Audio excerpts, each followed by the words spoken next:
everyone. Thank you so much for coming to my speech today. I'm particularly pleased that you're here because I'm concerned. I'm really concerned about you guys. How are you feeling? Are you a little bit down?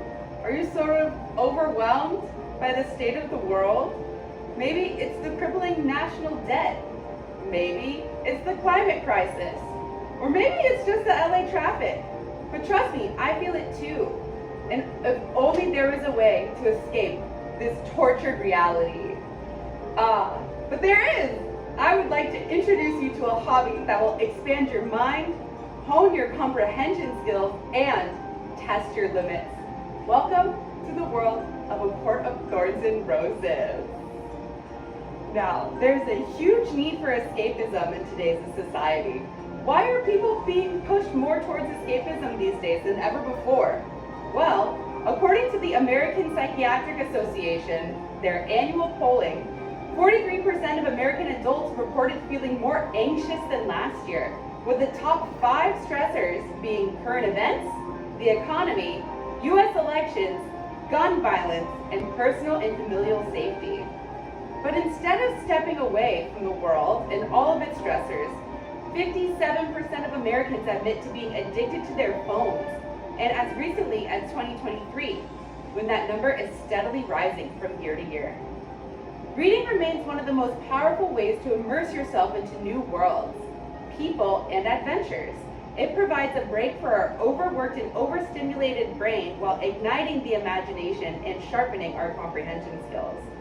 So if the majority of Americans are overstressed and it's getting worse by spending so much time scrolling on our phones, yet we know the benefits of reading for pleasure and how it can calm the mind, stimulate our cognition, and how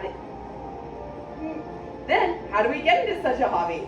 Well, fantasy novels are a great way to immerse yourself into a different world, and an easy introduction to the genre is A Court of Thorns and Roses. Now, there are so many different fantasy novels that could be your first venture into reading for pleasure, but A Court of Thorns and Roses has elements of everything that make it an exciting read. It has often been called a reimagining of the classic story that we're all familiar with, Beauty and the Beast.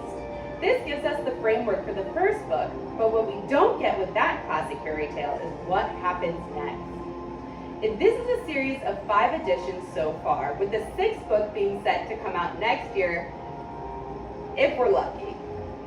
Picking up ACOTAR is a great replacement for phone time, and it's an incredible choice since it has a total of 2,896 pages of intrigue, heartbreak, action, backstabbing, evil kings, politics, mysticism, and last but not least, romance. I would like to present to you the last book. This is the 5th edition of the A Court of Thorns and Roses series, and as you can see, it's 800 pages. Yeah, this thing's gonna take some time to read. The best thing to do for our minds and mental health is to pick up a book and suggest entering into the realm of Prythian will bring you more joy and excitement than scrolling through ads and watching Adventure Time. Now we can just imagine a world that is smarter, happier, and more informed, much like the calmness that you can see in the Springport. According to the National Literacy Institute, 54% of adults have a literacy level of below 6th grade, and 20% are below the 5th grade level. Being illiterate is a precursor for many conditions like poverty, unemployment, and more likely to pass from generation to generation. Reading fiction doesn't just improve one's vocabulary and language skills, but it's also proven to improve individuals' emotional intelligence. And according to the article entitled 2 Science-Backed Ways to Read That Reading Fiction Make You Smarter, published by CNBC, people who read literary fiction show higher levels of empathy and emotional intelligence. Incorporating reading into our daily lives as a hobby, no matter what genre, is proven not only to make us intellectually and verbally stronger, but also aids in prolonging our shortening attention spans. When committing to reading a novel or even a series, it forces us to slow down and engage in a calming activity that takes more time, attention, and brain power than we typically reach for today.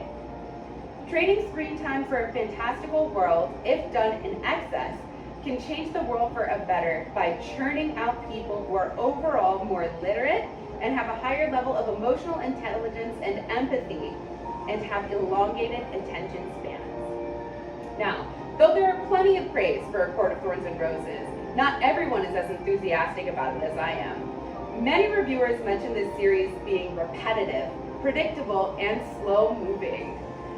The massive rise in popularity of the series that has skyrocketed to the top of many reading lists open it up for criticism from the public, particularly the writing itself, with many saying that it is underdeveloped in both story and character. Some mention the world-building style can be inconsistent and leaves us with some stories that are open-ended. There has also been criticism for the writer Sarah J. Maas herself in the lack of LGBTQIA and BIPOC diversity within her series, not just in A Court of Thorns and Roses books. But in summary, there will always be criticism of fictional works, though I am a fan of the writer and her books. I too have many differing opinions from her work and agree with many of the common criticisms and other readers have that I am enjoying leading into the, oh my goodness. Okay, agree with many of the common criticisms that the other readers have, but I enjoy leaning into the potential cringe factor of the literary tropes and expectations realized. In conclusion, to satisfy the deep need for escapism during these turbulent times, I suggest that we replace our commonplace doom scrolling with the mind-expanding hobby of reading fantasy series. Now, I would love it if everyone would share with me in the great adventure that is the world of Prythian in A Court of Thorns and Roses, but I'd be happy with a venture into any of the classics like Lord of the Rings, The Chronicles of Narnia, or Mistborn. There are so many benefits to reading for pleasure, and other than having an expanded vocabulary, the elongated attention span, but best of all, the ability to travel through time and space into the world that you could never dream of and will love to be immersed in during your spare time. Thank y'all.